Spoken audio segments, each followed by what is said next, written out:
Hello दोस्तों, SK electronics circuit में आपका स्वागत है। दोस्तों कैसे हैं आप सभी। मैं आशा करता हूँ कि आप बहुत अच्छे से होंगे। दोस्तों मेरे सामने आप देख सकते हैं यहाँ पे इंटेक्स का IT 2475 एक होम थिएटर रिपेयर होने के लिए आया है। इसके अंदर बहुत सारी कमियां होंगी क्योंकि ये एक भाई ने रिपेयर करने की कोशिश करी। वो जब मेरे पास इसको लेके आया, इसमें उन्होंने जो भी देखा वो मेरे पास ले आया, ऐसे ही लेके आया। जैसे यहाँ पे आप इस कंडीशन देख रहे हैं ना, तो इसके अंदर मैन लीड लगी हुई है और प्लेट भी इसके अंदर ही पड़ी हुई है। उसने आईसी वाईसी बदल रखी है, यहाँ पे आप देख सकते हैं। यहाँ पे ये वाली आईसी बदल रखी है, ये वाली आईसी बदल रखी है, ठीक है। बीच वाली छोड़ रखी है, ये कनेक्टर भी बदला होगा। यहाँ पे कुछ कंडीशन इस तरह से बोर्ड की कर रखी है। और बाकी आपको मैं अंदर से दिखा दूँ, अंदर से कंडीशन कुछ इस तरह से है। तार वार इसके यहाँ पड़े हुए हैं। ये शायद हमारे, हाँ, ये मेन वॉल्यूम वगैरह के हैं और ये हमारे कार्ड वार्ड के होंगे और बेस वेस के। चलो जो भी है देखेंगे कैसे कैसे इन्होंने कर रखे हैं और हम इसको कम्प्लीटली रिपेयर करेंगे। दोस्तों सबसे पहले हम इसको रख देते हैं एक तरफ नीचे। हमने वो रख दिया अलग। पहले हमें बोर्ड को क्लियर करना है। जब हम बोर्ड को क्लियर करेंगे उसके बाद ही हम इसे रिपेयर कर पाएंगे। बोर्ड को क्लियर करने के लिए क्या करेंगे कि दोस्तों हम ट्रांसफार्मर को लाइन देंगे। हम मेन फिल्टर कैपेसिटर पे वोल्टेज चेक करेंगे, फिर दोनों आईसी पे प्लस माइनस वोल्टेज चेक करेंगे, उसके बाद इनकी ऑडियो चेक करेंगे। जब ऑडियो हमारी फाइनल यहाँ से क्लियर हो जाएगी और 5 वोल्ट यहाँ पे बन जाएगी, तब हम इसको रेडी करेंगे। तो चलिए दोस्तों, मैं यहाँ पे कैमरे को सेट कर लेता हूँ और आपको इसको पूरा अच्छे तरीके से चेक करना बताता हूँ कैसे कैसे आपको इसको चेक करना है। चलिए। तो उसके लिए दोस्तों हमें ज़रूरत पड़ेगी एक स्पीकर की। हमने यहाँ पे ले लिया स्पीकर, ठीक है। अब यहाँ पर हमें क्या है कि इसके अंदर लाइन देनी है। तो चलिए भाई, लाइन देने का भी जुगाड़ करते हैं। तो यहाँ पे हमने न्यूट्रल लगा लिया, यहाँ पे फेज लगा लिया और इसको करते हैं ऑन। और मल्टीमीटर से एक बार वोल्टेज देख लेंगे। देखो मीटर आपको साफ दिखाई दे रहा होगा, यहाँ पे मैं दिखा देता हूँ, ठीक है। अब यहाँ पे 2 कैपेसिटर लगे हुए हैं, इन कैपेसिटर पे वोल्टेज चेक करनी है। तो बैक साइड पे आ जाते हैं।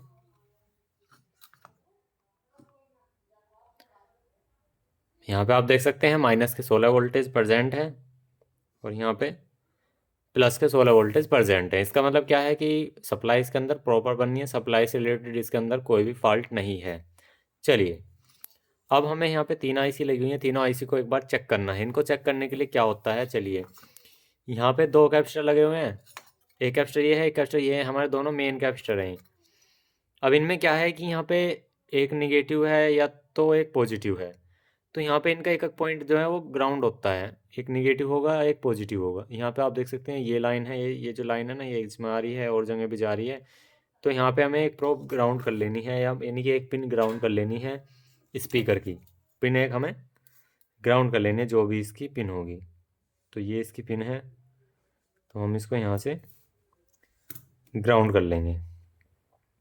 ये हमने ग्राउंड लगा दी यहाँ पे, ठीक है। अब करना क्या है कि हमें ये देखना है, यहाँ से स्पीकर भी मत लगाओ, चाहे आप यहाँ पे मल्टीमीटर ले लो और पिन नंबर 4 पे वोल्टेज चेक कर लो पहले। इस आईसी पे आप यहाँ पे देख सकते हैं माइनस के 15 वोल्टेज आ रही हैं। ये मैं थोड़ा सा यहाँ कर दूँ। अब आपको मीटर भी दिखाई दे रहा होगा, आईसी भी दिखाई दे रही होगी। अब यहाँ पे आईसी लगी हुई है, ये आईसी की पिन है, ये जो 5 पिन है। यहाँ पे pin number 1 inverting, non inverting. फिर उसके बाद क्या होता है कि इसमें पिन नंबर 1 2 को आप छोड़ दो, ये दोनों सिग्नल की पिन होती हैं। 3 नंबर और 4 नंबर है हमारी सप्लाई पिन होती हैं। सॉरी, 3 नंबर और 5 नंबर। 4 नंबर होती है हमारी आउटपुट। अब यहाँ पे जो ये 4 नंबर जो आउटपुट है हमारी, इस पर हमारी डीसी नहीं आनी चाहिए ग्राउंड से। तो यहाँ पे ग्राउंड पे लगाया, तो इससे हम देख लेंगे डीसी तो नहीं आ रही पिन नंबर 4 पे। तो यहाँ पे आप देख सकते हैं इस आईसी पे माइनस के 13 पॉइंट कुछ वोल्टेज आ रही हैं। तो ये आईसी हमारी फॉल्टी है, ये फॉल्टी है। क्योंकि आप यहाँ पे देखेंगे जो बीच वाली वोल्टेज मिल रही है ना हमें, वो वोल्टेज यहाँ पे पास हो रही है पिन नंबर 4 पे, ठीक है। पिन नंबर 3 की वोल्टेज माइनस वोल्टेज जो है पिन नंबर 4 पे पार हो रही है, जबकि ये नहीं होनी चाहिए थी। अब यहाँ पे देख लेते हैं, एक आईसी यहाँ पे लगी हुई है, इसमें भी देख लेते हैं पिन नंबर 4 पे क्या रीडिंग आती है। यहाँ पे बीप आ रहा है ग्राउंड के साथ, यहाँ तक ठीक है, कोई दिक्कत वाली बात नहीं है। उसके बाद यहाँ पे ये वाली आईसी देख लेते हैं, इसमें माइनस के 14.29 वोल्टेज आ रहे हैं। यानी कि इसका भी पिन नंबर 3 और 4 से शॉर्टिंग है। देखो, फुल शॉर्ट तो नहीं है, लेकिन कुछ 1-2% छोड़ कर बाकी शॉर्ट ही है। तो यहाँ पे माइनस की जो ये वोल्टेज है ना, ये नहीं आनी चाहिए थी। अगर मैं अब आपको स्पीकर लगा के दिखाऊँ इस कंडीशन में, तो देखो, ये देखो, ये देखो स्पीकर बाहर की तरफ को आ रहा है। यहाँ पे देखो, अभी देखना इसको, ये देखो बाहर की तरफ को आ रहा है। ये देखो, ठीक है। अब इससे क्या पता लगता है कि यहाँ पे डीसी आउट हो रही है, तो ये आईसी हमारी शॉर्ट है, ठीक है। अब यहाँ पे अगली वाली आईसी देख लेते हैं। ये देखो, ठीक है। ये देखो वहाँ पे नॉइस आ रही है अच्छी खासी, ये देखो। तो यहाँ पे हमारी आईसी ख़राब है। उसके बाद ये आईसी देख लेते हैं। ये देखो, इसमें भी डीसी आ रही है, ये देख सकते हैं। तो अब हमें करना क्या होगा, इन आईसी को यहाँ से चेंज कर लेंगे। हम लेंगे 20-30 आईसी और हम इसको यहाँ से खोल लेते हैं। और यहाँ पे दोस्तों ये आईसी ख़राब क्यों हुई वो भी आपको मैं बता दूंगा। तो यहाँ पे हमें दोस्तों आईसी को निकाल लेना है। आईसी निकालना बहुत इजी है, कोई दिक्कत वाली बात नहीं है। अब यहाँ पे दोस्तों बहुत से भाइयों के मन में ये ऑप्शन होता है कि सर ये आईसी शॉर्ट हमारी क्यों हुई। देखो उस अभी भाई नई आईसी लेके आया था, नई आईसी भी ये शॉर्ट मतलब निकल गई या ख़राब हो गई है। मैं आपको बता देता हूँ होती क्या है। ज़्यादातर जो आपकी 20-30 आईसी है वो अब चाइनीज़ आ रही है, ठीक है। उसमें होता क्या है कि आपका कोई स्पीकर में थोड़ी सी भी रीडिंग शिफ्ट हो रही होगी ना, तो वहाँ पे वो क्या है कि ऑन करने के बाद ही जैसे आप स्पीकर के वायर लगाओगे और स्पीकर को रनिंग करोगे, ऑन करोगे, वो तुरंत हमारी आईसी शॉर्ट हो जाएगी। आप सोचोगे कि हमारे स्पीकर में ज़्यादा दिक्कत है या हमारी सप्लाई में कोई ज़्यादा दिक्कत है। तो वहाँ पे उस कंडीशन में आप सोचोगे कि हमारे सर्किट में ज़्यादा प्रॉब्लम है। वो सर्किट की प्रॉब्लम नहीं है, वो जो प्रॉब्लम है वो आईसी की है। अब क्या है कि मैं इसके अंदर दोस्तों 20-30 आईसी ना लगा के 20-50 आईसी लगाऊंगा। उसका रीज़न है, वो भी ट्रायंगल की लगाऊंगा। हालांकि हमारे पास ओरिजिनल आईसी अवेलेबल है, ठीक है, ऐसी कोई दिक्कत वाली बात नहीं है। तो उस कंडीशन में क्या होता है, यहाँ पे लोकल आईसी काम नहीं करती हैं, ओरिजिनल आईसी ही काम करती हैं, क्योंकि उनमें चिप छोटी होती है। हमारे पास ओरिजिनल आईसी 20-30 भी है, लेकिन मैं 20-50 लगाता हूँ फिर भी, क्योंकि 20-50 जो आईसी है इससे थोड़ा ज़्यादा वाट की होती है, 10 वाट का फ़र्क होता है 20-30 में और इसमें, ठीक है। तो हमारा यहाँ पे जब इतना फ़र्क हो जाता है तो दोस्तों मैं जब भी चीज़ अच्छी लगाता हूँ भाई, 10-20 रुपये हमारे ज़्यादा खर्च हो जाएंगे या कस्टमर ज़्यादा खर्च होंगे उससे कोई फ़र्क नहीं पड़ता, लेकिन चीज़ अच्छी मिल जाए कस्टमर को, वहाँ पे मज़ा मज़ा आ जाएगा उस चीज़ में। तो वहाँ पे ना तो वो दुख होने का ना हमें दुख होने का, क्योंकि बाद में लेके आए कंप्लेन वाला काम हो। कस्टमर को नहीं पता इसमें 20-30 20-50 क्या होता है, लेकिन हमें पता है इस चीज़ को लगाने से रिपीट नहीं आएगी और इस चीज़ को लगाने से रिपीट आ सकती है। तो हम वहाँ पे उस कंडीशन में क्या करते हैं, चीज़ को अच्छी लगा देते हैं थोड़ी सी, तो हम वहाँ पे कंजूसी नहीं करते, ठीक है। तो उस कंडीशन में भाई नाम भी थोड़ा ठीक रहता है और काम भी थोड़ा ठीक रहता है। थोड़ा ही नहीं, सारा ही सही रहता है, फिर दिक्कत नहीं आती जल्दी से। और हम यहाँ पे 20-30 आईसी लगाए तो दिक्कत ही दिक्कत आएगी। तो इसलिए मैं 20-30 आईसी का दोस्तों बहुत ज़्यादा अवॉइड करता हूँ, मैं ज़्यादा नहीं लगाता हूँ, ठीक है। और आप भी अब ये चीज़ को कर लो भाई। देखो आप दुकान कर रहे हो ना, मार्केट में कंपटीशन हो गया है। आप इस अपने आप को लेवल पे, इसी लेवल पे पहुँचाओ कि एक तो जो आए कोशिश करो उसे ठीक करने की कोशिश करो, ठीक है। और प्लस फिर इतना कोशिश करो कि जो भी आए उसे ऐसे अच्छे तरीके से करो दोबारा उसमें रिपीट ना आए, क्योंकि कस्टमर, चलो मान लीजिए एक दोबारा आ गया, अगर किसी वजह से तिबारा आ गया तो भाई भड़क जाता है, बाजी बाजी कस्टमर तो दोबारा में भी भड़क जाता है। तिबारा की तो बहुत बड़ी बात है। और ये किस किस के साथ हुआ है मुझे कमेंट्स करके ज़रूर बताना भाइयों, क्योंकि हमारे साथ भी ये घटना पहले घट चुकी थी। भाई ऐसा हो जाता है हमें पहले चीज़ ख़राब मिल जाती थी, तो हमारे साथ ये दुर्घटना घट चुकी थी। अब हम तो हमें बहुत तजुर्बा हो गया दोस्तों, बहुत दिन से काम कर रहे हैं इस लाइन में, क्या चीज़ लोकल है और क्या चीज़ ओरिजिनल है। तो हम इसको भी निकाल लेते हैं भाई। अब कहाँ फंस गई है, सारे ट्रैक तो ओपन है। यहाँ पे एक ट्रैक थोड़ा सा लगा हुआ था, तो दोस्तों आईसी निकल गई। तो यहाँ पे 20-30 ये लगा रखी थी ट्रायंगल की, चलो छोड़ो जो भी है। अब यहाँ पे आईसी लगाने से पहले दोस्तों कुछ चीज़ें हैं जो कि हम ध्यान में रख लेते हैं, वो मुझे भी अभी इसके अंदर गलती लगी। देखो सबसे पहले तो आपको इसे हीट कंपाउंड को जो है ना पुराने वाले को साफ़ करना है, चाहे ब्लेड से साफ़ करना हो चाहे किसी कपड़े से साफ़ करना हो, लेकिन यहाँ पे इस सतह को बिल्कुल सेट बनाना है। ये देखो अभी ये हार्ड हो रहा था भाई, बहुत ज़्यादा हार्ड हो रहा था, वो हमने सफ़ा करा है यहाँ पे, ये देखो, ठीक है। ये हमने साफ़ कर लिया यहाँ से, ठीक है। यहाँ पर इधर की तरफ भी साफ़ करेंगे अच्छे से। ये हमने इसको साफ़ कर लिया, ठीक है। यहाँ भी साफ़ हो गया, यहाँ भी साफ़ हो गया। अब इसके बाद में बराबर में यहाँ पे डायोड लगे हुए हैं, एक डायोड ये है एक डायोड ये है, इसको भी एक बार चेक कर लेते हैं। चलिए इसको भी एक बार चेक कर लेते हैं। तो यहाँ पर हमें कंटिन्यूटी मोड पे लगा लेना है या डायोड रेंज पे लगा लेना है। इससे हमारा प्रॉपर चेक हो जाता है। ऑटोमेटिक मीटर में एक जैसे कहते हैं ना, फ़ायदा भी होता है और नुकसान भी होता है, मतलब डिसएडवांटेज भी होते हैं। वो डिसएडवांटेज भी कुछ होते हैं मल्टीमीटर के अंदर। तो डायोड तो हमारा ठीक है। एक यहाँ पे कैपेसिटर भी टूटा हुआ आप देख सकते हैं। ये कैपेसिटर की वैल्यू है यहाँ पे 50 वोल्ट 10 वी एफ। इसको हम एक तरफ कर देंगे और हम ये भी देख लेंगे कि ये कहाँ से टूटा, कैसे कैसे टूटा। वो चीज़ बाद में देखेंगे, पहले यहाँ पे ऑडियो को क्लियर कर लेते हैं। ठीक है, देखो अब यहाँ पे आप देख सकते हैं, यहाँ पे ये सतह बिल्कुल सेट है एकदम। ठीक है, अब यहाँ पर जो हम आईसी लेंगे ट्रायंगल की, वो लेंगे 2050। ये देखो 2050 आईसी। अब हम यहाँ पे हीट कंपाउंड कौन से, बहुत मेन इंपॉर्टेंट ये रूल देता है, हीट कंपाउंड कौन से यूज़ करें। देखो दोस्तों, मैं आपको तो अब दिखा देता हूँ। मेरे पास भी पहले लोकल आया था heat compound. Original heat compound की ये पहचान है, आप उसे उल्टा कर लो, सीधा कर लो, और चाहे 10 दिन रख लो, 20 दिन रख लो, उसके अंदर कोई भी ऑयल नहीं आएगा। पहले क्या होता था, मेरे पास हीट कंपाउंड लोकल आ गया था, उसमें ऐसे ऐसे ऑयल आ गया, उसे घोलना पड़ा रहा जब चलाना पड़ा जब आता था। लेकिन वहाँ पे क्या है कि दोस्तों, वो रेजिस्टेंस बनाया था और वो चीज़ों से बना करके, मतलब जैसे ये हीट सिंक पे मतलब कुछ चीज़ें हम ऐसी लगा रहे हैं कि भाई इसमें रेजिस्टेंस ना बने, यहाँ पे पेपर लगा के लगा, तो भाई वहाँ पे रेजिस्टेंस बना देता था, तो हमारी जो भी चीज़ थी वो 1-2 दिन बाद, 10 दिन बाद ख़राब हो जाती थी। तो ये आप देख सकते हैं ओरिजिनल हीट कंपाउंड ये है। ये मैक्स टेक के नाम से है heat sink compound, Max Tech India. ये ओरिजिनल है, ओरिजिनली प्रोडक्ट है, सच में ही ओरिजिनल है भाई, कोई लोकल नहीं है। देखो ये देखो, अगर इसमें से आप कितना भी निकाल लो, इसमें एक ही लेवल का मिलेगा आपको। ये देखो, ठीक है, ये हमारा यहाँ पे अब लगाने के लिए रेडी है। ये देखो, ठीक है। अब यहाँ से इस आईसी को जो हमने लिया था, इसको भी अच्छे से लगा लेते हैं।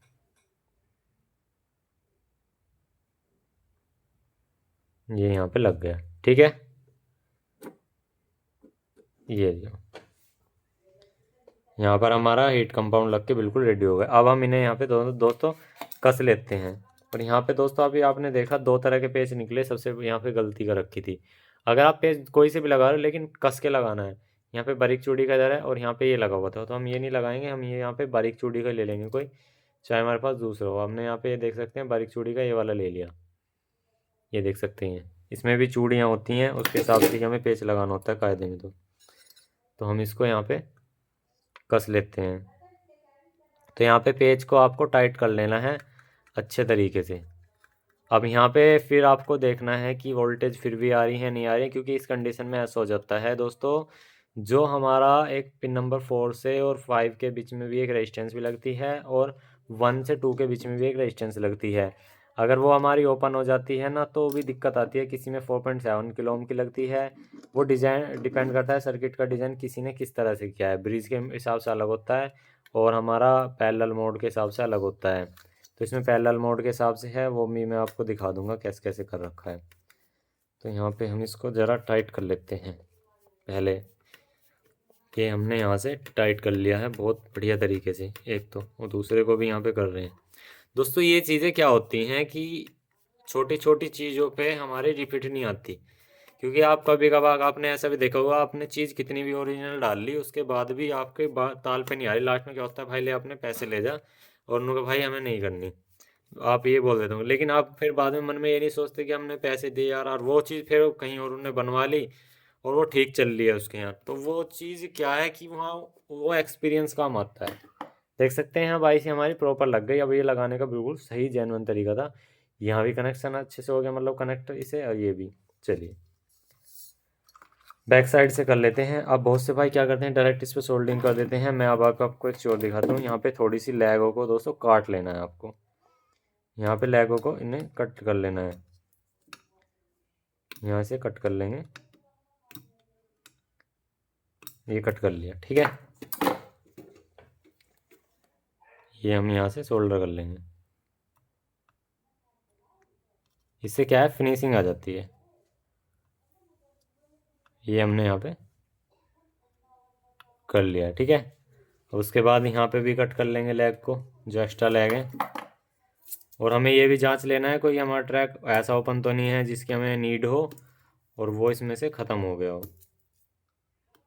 ठीक है। वो सारी चीज़ें देख लेंगे। देखो ये यहाँ पे एक गंदा सा काम कर रखा है, थोड़ा सा इसको सही तरीके से कर लेंगे एक बार। इसमें हम नया तार लगा लेंगे, यहाँ पर इसको सही तरीके से लगाएंगे। एक सोल्डरिंग यहाँ पर है। चलिए पहले इनको भी सोल्डर कर लेते हैं यहाँ पे। देखो दोस्तों, इस जब ट्रैक फट जाते हैं ना, बहुत से भाई लंबा सा तार लेते हैं, वो उधर से उधर जोड़ने में भी बिल्कुल प्रॉपर साइज नहीं लेते, तो वहाँ पे क्या है, बहुत अजीब सा काम लगता है। मुझे तो अजीब सा लगता है, आपको कैसा लगता है हमें कमेंट्स करके ज़रूर बताना, क्योंकि जब तक काम में सफाई ना हो और मज़ा ना आए, खुद को भी ना लगे कि हाँ यार ठीक है, तो मुझे तो लगता नहीं कि काम करने में कोई मज़ेदारी आए। ठीक है। और जब आपको ही सही ना लगे तो कस्टमर को क्या लगेगा सही, कस्टमर तो हालांकि खोल के देखेगा, उसको चलने से मतलब, लेकिन नेक्स्ट टाइम कोई याद करेगा तो ये बोलते हैं किटी चेंज करा लो इसकी जी, वो ये बोल देते हैं। लेकिन भाई किट चेंज कराना कोई समाधान थोड़ी है, तो वो वाला काम मत करो, चीज़ अच्छे से करो। किसी का एक ट्रैक फट जाता है तो उसको अच्छे तरीके जोड़ो, वरना क्या होता है, किसी नेक्स्ट मिस्त्री मैकेनिक भाई अगर उसे खोलता है ना, तो ये बोलता है भाई इसकी किट चेंज करा, इसमें जंपर पंपर लगे हुए हैं, ये बोल देता है। अब देखो यहाँ से ये ट्रैक यहाँ भी गया हुआ है और एक ये ट्रैक यहाँ भी है, तो हम इसे यहीं लगा लेंगे। ये हमने यहाँ पे लगा दिया। ठीक है, अब हम इसको यहाँ से कट कर लेंगे और इसको यहाँ से छील लेंगे, और इसको यहाँ से अच्छे से छील के कट करके तब अगले वाले जंपर पे डायरेक्ट जोड़ देंगे। यहाँ से हम इसको सोल्डर कर लेते हैं। अब देखो थोड़ा सा अच्छा लग रहा है पहले से, पहले के मुकाबले थोड़ा सा अच्छा है। तो यहाँ पर इसको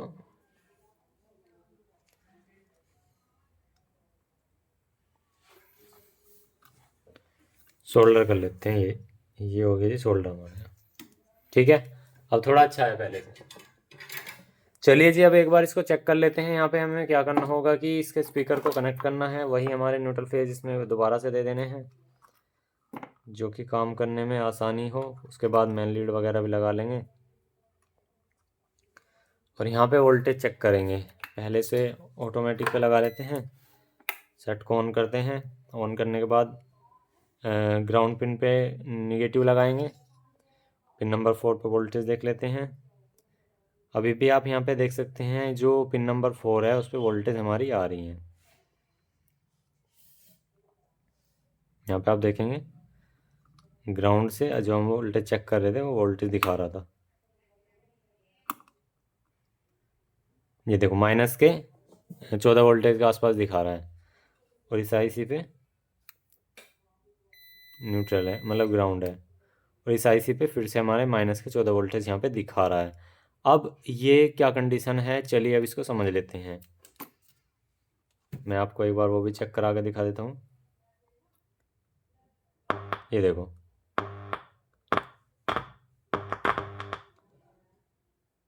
यहाँ पे आप देखेंगे दोनों पे सेम प्रॉब्लम है अभी।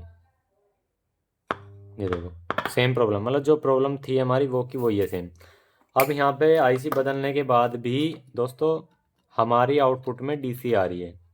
ठीक है, हमारी आउटपुट में डीसी आ रही है, जबकि इसके अंदर भी एक आईसी बिल्कुल प्रॉपर चल रही है, कोई दिक्कत नहीं है। अब चलिए हम इस चीज़ को समझते हैं, ये चीज़ हमारी क्रिएट कहाँ से होती है और कैसे ये दिक्कत आती है। ठीक है, अब हमें सबसे पहले ये देख लेना है दोस्तों, इसका कोई ट्रैक वगैरह तो नहीं कटा हुआ, क्योंकि यहाँ पे क्या होता है, इसकी इन्वर्टिंग नॉन इन्वर्टिंग पे जब प्रॉब्लम होती है, ये समस्या जब आती है। ठीक है, इन्वर्टिंग का मतलब है जो आपकी यहाँ पे पिन नंबर 1, और नॉन इन्वर्टिंग मतलब सेकंड। जो ये इन्वर्टिंग नॉन इन्वर्टिंग में अगर दोस्तों कोई भी तरह की वोल्टेज मिसिंग वोल्टेज क्रिएट हो जाती है, तब ये दिक्कत आती है। अब ये दिक्कत आई कैसे, कहाँ से, तो वो चीज़ हमें फाइंड करनी है। हमें ये देखना है कोई ट्रैक वगैरह तो मिसिंग नहीं है। आप यहाँ से देख सकते हैं कोने पे से ट्रैक भी कटा हुआ है, और ये किस चीज़ का है हमें ये भी देख लेना है। तो ये ट्रैक हमारा यहाँ से आया हुआ और ये इधर की तरफ गया, और उसके बाद जाने के बाद ये यहाँ पर आने के बाद ये हमारा एंड हो गया है। यहाँ पे इसका कोई मैटर नहीं है, यानी कि एक तरह से ये इस ट्रैक को हमारा कोई मैटर नहीं है। अब हमारा आ जाते हैं यहाँ पे पिन नंबर 1 और 2 पे कोई हमारी वोल्टेज तो नहीं मिल रही है। हमें ये देखना है सेट को ऑन करके, क्योंकि जैसा आप बच्चे को ज्ञान दोगे वो ऐसा ही बनेगा। कहने का मतलब ये है, जैसे आप इसकी पिन नंबर 1 और 2 पे सिग्नल दोगे, ऐसा ही इसकी पिन नंबर 4 पे आउटपुट निकलेगी। अब देखिए यहाँ पे जो ये निगेटिव की 14 वोल्टेज आ रही थी, तो उसकी इन्वर्टिंग देख सकते हैं रीडिंग आ रही है, और यहाँ पे नॉन इन्वर्टिंग पे माइनस के 6 वोल्ट मिल रहे हैं। यहाँ पे दूसरी पे देख लेते हैं नॉन इन्वर्टिंग पे। तो आप यहाँ पे देखेंगे जो हमारी नॉन इन्वर्टिंग है इस पर बीप आ रहा है, जो हमारी आई सी ठीक है। और जबकि यहाँ पे जो हमारी नॉन इन्वर्टिंग इधर की तरफ है इस पर हमारी माइनस के 6 वोल्टेज मिल रहे हैं, जबकि ये माइनस के 6 वोल्टेज हमें नहीं मिलने चाहिए थे। अब ये माइनस के 6 वोल्टेज कहाँ से मिल रहे हैं हमें ये देखना है। चलिए सर्किट को हमें सीधा कर लेना है। सर्किट को सीधा करने के बाद दोस्तों आप देखेंगे हमें जांचने हैं दोस्तों दोनों ही तरफ, ठीक है। हमें जांचने हैं दोनों तरफ, दिक्कत दोनों तरफ है। तो जिधर पहले हाथ चले उधर की तरफ कर लें, क्योंकि यहाँ पे आप देख सकते हैं कंपोनेंट भी गले हुए हैं, और आप इधर की तरफ देखेंगे तो इधर कम कम कंपोनेंट गले हुए हैं, यानी कि इधर आप ज़्यादा चल जाएगा। अगर हम यहाँ पे इसकी वोल्टेज अगर हम जन नापें तो देख लेते हैं इसकी वोल्टेज कितनी है। तो यहाँ पे पिन नंबर 1 पे ले आते हैं, कोई वोल्टेज नहीं। पिन नंबर 2 पे देख लेते हैं माइनस के 11 वोल्टेज आ रहे हैं, जो कि बिल्कुल गलत है। अब ये वोल्टेज कैसे हैं, कहाँ से बने, चलिए वो चीज़ देख लेते हैं। अब यहाँ पे जो ये डायोड वगैरह लगे हुए हैं, एक तो हमें ये प्रॉपर तरीके से चेक करने हैं, और इसमें क्यों लगे हुए हैं हमें ये भी एक बार इसमें चेक करके देख लेने हैं, ठीक है। तो पहले करते हैं सेट को हम एक बार बंद। तो अब मैं यहाँ पे दोस्तों सर्किट को कर लेता हूँ थोड़ा सीधा। अब देखो यहाँ पे हमें जांचना है कि हमारे इस पोर्शन में आप ये आईसी ठीक देख रहे हैं। तो इसकी पिन नंबर 2 अगर हम अब बिना उसके करे जाए, हमें भैया मान लीजिए कि कोई भी बंदा से बिगनर कर रहा है, तो उसके लिए अगर यहाँ पे पिन नंबर 2 को यहाँ से ट्रैक किया जाए, तो पिन नंबर 2 हमारी पहले देख लेते हैं हम जा कहाँ कहाँ पे रही है। तो हमारी 1 नंबर ये है, 2 नंबर ये है। उसके बाद यहाँ पे जो हमारी रजिस्टर लगी हुई है ये देख लेंगे। यहाँ पे एक रजिस्टर लगी हुई है, जो कि दोस्तों यहाँ पे थोड़े से नंबर भी मिट रहे हैं, कोई बात नहीं। हम इसे थोड़ा सा, मैं आपको एक बार साफ पिक्चर दिखाने की कोशिश करता हूँ। सर्किट को थोड़ा सा ऊपर करके दिखा देता हूँ, ये मैं इसे यहाँ से निकाल देता हूँ। अब आप यहाँ पे देखेंगे कि दोस्तों जो यहाँ पे इनके लिए भागीदार जो पिन नंबर 2 के लिए जो रेजिस्टेंस लगी हुई हैं, 2 रेजिस्टेंस लगी हुई हैं यहाँ पर। आप यहाँ पे देखेंगे एक रेजिस्टेंस यहाँ से यहाँ पर लगी हुई है, पिन नंबर 2 है। देखो यहाँ से पिन नंबर 2 हमारी ये बैटरी है, ये जो दूसरी है 1 2 3 4 5 इस तरह से ये 2। अब मैं आपको दोस्तों बता दें तो इसकी पिन नंबर 1 को नॉन इन्वर्टिंग बोलते हैं, पिन नंबर 2 को इन्वर्टिंग बोलते हैं। मैंने पहले उल्टा बोल दिया था, कोई दिक्कत नहीं है। पर अब इसमें क्या है कि पिन नंबर 2 पे जो वोल्टेज मिल रही है वो हमारी इन्वर्टिंग पिन पे मिल रही है। इन्वर्टिंग पिन पे अगर हमारी वोल्टेज मिलेंगी तो हमारा क्या होता है, पिन नंबर 4 को वोल्टेज जो है वो प्रोवाइड करेगी ये हमारी पिन नंबर 3 से और 5 से लेकर के। अब ये वोल्टेज है हमारी, अगर वोल्टेज मिलेंगी तब देती है वोल्टेज, अगर हमारे सिग्नल मिलेंगे तो हमारे सिग्नल देगी। अब हमारे वोल्टेज मिल रहे हैं तो हमें ये क्यों मिल रहे हैं वोल्टेज, हमें ये देखना है। जब हमारे इस पर वोल्टेज मिलने ख़त्म हो जाएंगे, तो जैसे हमारी पिन नंबर 2 ये वाली जो आईसी है यहाँ पे लगी हुई है, इसकी तरह वोल्टेज हमारे ख़त्म हो जाएंगे, तो सीधी सी बात है हमारा सर्किट बिल्कुल रेडी हो जाएगा। अब यहाँ पे इसके लिए 2 रेजिस्टेंस लगी हुई हैं। यहाँ पे आप देख सकते हैं यहाँ पे रेड रेड ऑरेंज यानी कि 22K की लगी हुई है। एक यहाँ पे दोस्तों आप देख सकते हैं यहाँ पे ब्लू ग्रीन, और यहाँ पे ये चॉकलेट वाला कलर है ब्राउन यानी कि। तो यहाँ पे 650 ओम की लगी हुई है। तो हमें ये रेजिस्टेंस एक बार कंफर्म करनी है, और हमें ये देखना है जो यहाँ पे इसके साथ जो कैपेसिटर लगे हुए हैं ये चार्ज तो नहीं हो रहे हैं। अगर चार्ज हो रहे हैं तो हमें ये डायोड भी चेक कर लेने हैं। तो चलिए एक बार हमें बैक साइड से इसको आ जाते हैं। तो यहाँ से हमें सेट को ऑन करना होगा, और फिर अगर ये सब चीज़ ठीक है तो उसके बाद हमें क्या करना है कि यहाँ 45 आईसी निकालनी है इसकी, और फिर हमें चेक करना है। तो फॉल्ट है इसके अंदर, जब ही कस्टमर लेके आया हमारे पास। अब यहाँ पे आप ये देखेंगे कि यहाँ पे जो इसकी इनपुट पिन है जो हमारी आईसी ठीक है, तो वही हमारी और भी जहाँ पे जो 45 आईसी लगी हुई क्या उसकी इनपुट से है, तो वो भी चीज़ देखेंगे, क्योंकि दोस्तों इस पे भी तो वही मिलनी चाहिए थी। ऐसा होता है कि यहाँ पे 3 आईसी लगी हुई हैं, तो एक बेस के लिए है और 2 हमारी स्पीकरों के लिए है। तो वो हमें सारी चीज़ों को देख करके ही काम करना होता है सर्किट में। तो यहाँ पे आप देखेंगे सबसे पहले जो यहाँ पे फिल्टर कैप्चर लगा हुआ है छोटे वाला, हमें ये देखना है चार्ज तो नहीं हो रहा है। एक कैप्चर यहाँ है, एक कैप्चर यहाँ है, एक कैप्चर यहाँ है, टोटल तीनों लगे हुए हैं। देखते हैं तो यहाँ पे आप देख सकते हैं माइनस के 13 वोल्टेज मतलब इस पे आ रहे हैं। उसके बाद दूसरा कैपेसिटर हमारा यहाँ पर लगा हुआ है, इस पे चेक कर लेते हैं। देखो ये कैपेसिटर चार्ज नहीं हो रहा है, बिल्कुल ठीक है। अब यहाँ पर एक कैपेसिटर हमारा यहाँ पर लगा हुआ है, इस पर माइनस के 6 वोल्टेज आ रहे हैं और यही हमारी नॉन इन्वर्टिंग से कनेक्ट है। अब ये कैपेसिटर चार्ज क्यों हो रहा है हमें ये देखना है। अब अगर हम इसको आईसी को यहाँ से निकालते हैं, इस आईसी को, उसके बाद हम इस पर वोल्टेज चेक करेंगे, अगर आ रहे हैं तो समझ जाना दोस्तों कि हमारे सर्किट में प्रॉब्लम है। अन्यथा दोस्तों नई आईसी ऐसे ख़राब नहीं निकल सकती कभी भी। अब हमें यहाँ पे क्या करना है कि जो नॉन इन्वर्टिंग के वोल्टेज है उसको बिल्कुल म्यूट करना है। तो इसके लिए एक बार हमें इस आईसी को यहाँ से एक बार निकाल लेना है। तो चलिए दोस्तों मैं इस आईसी को यहाँ से निकाल लेता हूँ। मैं वीडियो को कोई भी पॉज वॉज नहीं कर रहा, वीडियो काफ़ी लंबी होगी, सीधी सी बात है। चाहे पार्ट 2 में डालो, मैं डाल दूंगा, पर आपको पूरी चीज़ दिखाऊंगा, सारी चीज़ें दिखाऊंगा, प्रॉपर तरीके से दिखाऊंगा। आपको आज सिखा कर ही भेजूंगा ये फॉल्ट। तो यहाँ से हम इसको बाहर निकाल लेते हैं। अगर वीडियो ज़्यादा लंबी होती है तो मैं दोस्तों पार्ट 2 के अंदर इसको डाल दूंगा, और पार्ट 2 का जो लिंक है वो आपको डिस्क्रिप्शन में मिल जाएगा, क्योंकि ज़्यादा लंबी वीडियो होने से हमारी ऑडियंस देखने में दिक्कत करती है।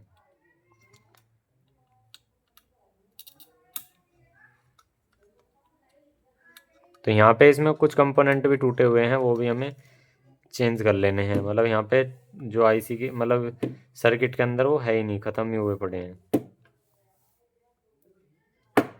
तो यहाँ पर ये चीज़ कर लेते हैं, ठीक है। इसको हम अब यहाँ पे चेक करेंगे। अब हमें यहाँ पे दोस्तों सेट को ऑन करना है, एक बार ऑन करना है, और यहाँ पे पिन नंबर 2 पे वोल्टेज चेक करनी है। तो देख सकते हैं दोस्तों हम भी, हमारी वोल्टेज बनना यहाँ से अप्रोक्स बंद हो गई है। 1 पॉइंट माइनस के ये वोल्टेज देखो बढ़ती जा रही है, वैसे ये वोल्टेज बढ़ रही है कैप्चर की वजह से। तो दोस्तों हमारे जो यहाँ से सप्लाई लाइन बन रही है ना, जो हमारे यहाँ पे लाइन गली हुई है, यहाँ पर जो लाइन गली हुई है ये देख सकते हैं, यहाँ पे जो सप्लाई लाइन बनी हुई है नॉन इन्वर्टिंग के लिए, वो सारी की सारी यहाँ से गली हुई है। देख सकते हैं यहाँ से भी कुछ कंपोनेंट गले हुए हैं, यहाँ से भी कंपोनेंट गले हुए हैं, कुछ ट्रैक ख़राब हैं, और यहाँ से भी मतलब ये जो ग्लू गिरी होती है ना, इससे बहुत सारे कंपोनेंट ख़राब होते हैं।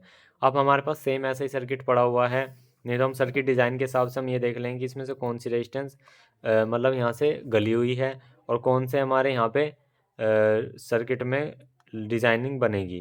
क्योंकि यहाँ पे देख सकते हैं यहाँ से भी एक कैपेसिटर टूटा हुआ था, अगर उसकी नॉन इन्वर्टिंग की लाइन का होगा तो सीधी सी बात है दोनों दोनों आईसी का तो हमारा वहाँ पे काम नहीं करेगा, क्योंकि इस आईसी का जो है वो इस लाइन से है, इन दोनों आईसी का जो है यहाँ पे लाइन बनी हुई है। तो वो हम सेम सर्किट के अंदर देख करके आपको पार्ट 2 में समझा देंगे बिल्कुल क्लियर तरीके से। और पार्ट 2 का लिंक डिस्क्रिप्शन में अगले दिन ही मिल जाता है, यानी कि अगर ये आज वीडियो देखना आज अपलोड हुई है तो अगले दिन 100 के 100% मिलता है।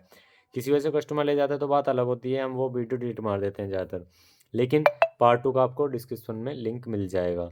क्योंकि हमें इसका सेम सर्किट में से इसकी सारी रेजिस्टेंस चेक करेंगे, क्योंकि यहाँ पे बहुत सारा आइटम इसके अंदर टूटा हुआ है और यहाँ पे गल भी रहा है। क्योंकि ऐसा जब रेजिस्टेंस वगैरह गल जाती हैं तो हम उस पर दोस्तों चेंज कर देते हैं, तो उससे बहुत सारे फॉल्ट क्लियर हो जाते हैं। तो चलिए दोस्तों मिलते हैं नेक्स्ट वीडियो में, थैंक यू।